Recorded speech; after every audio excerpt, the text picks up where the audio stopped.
മാതൃഭൂമി ചർച്ചയിൽ നുണ പറഞ്ഞ് തേഞ്ഞ ലിജുവിനെ കാണേണ്ട ഒരു കാഴ്ച തന്നെയായിരുന്നു. RSS ശാഖയിൽ പോയി ഗോൾവാൾക്കറിൻ്റെ ചിത്രത്തിന് മുന്നിൽ സതീശൻ വിളക്ക് കൊളുത്തിയത് ഓർമ്മയില്ലേ? ആ ചിത്രം, ഈ കാണുന്ന ചിത്രം, ഇതേ AI ആണത്രേ.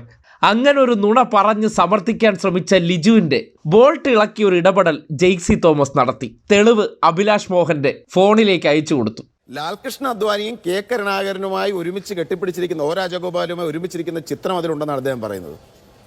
എത്രമാത്രം വസ്തുതാവിരുദ്ധമായ കാര്യമാണ്. ഇപ്പോൾ ജയ്ക്ക് എനിക്ക് അയച്ചു തന്നിട്ടുള്ള രേഖകളിൽ ഒന്ന് കെ കരുണാകരനും KG മാരാരും LK അദ്വാനിയും രാജഗോപാലും ഒരുമിച്ച് നിൽക്കുന്ന ചിത്രം. അത് AI അല്ല, മനോരമ ഓൺലൈൻ്റെതാണ്. മനോരമയുടെ ആർക്കൈവിൽ നിന്നുള്ള ചിത്രമാണ്. രണ്ട് മാതൃഭൂമിയുടെ വാർത്ത. അത് പട്ടാമ്പിയിൽ ത്രികോണ മത്സരം ഒഴിവാക്കാൻ വേണ്ടി ദീൻദയാൽ ഉപാധ്യായ പ്രഖ്യാപിച്ച ജനസംഘത്തിന്റെ സ്ഥാനാർത്ഥിയെ പിൻവലിക്കുകയും കോൺഗ്രസ് സ്ഥാനാർത്ഥിക്ക്, അതായത് EMSനെതിരെ പൊതു സ്ഥാനാർത്ഥി, ജനസംഘത്തിന്റെയും കോൺഗ്രസിന്റെയും പൊതു സ്ഥാനാർത്ഥി പട്ടാമ്പിയിൽ മുഖ്യമന്ത്രിയായിരുന്ന EMSനെതിരെ വന്നതിനെ കുറിച്ചാണ് രണ്ടാമത്തെ.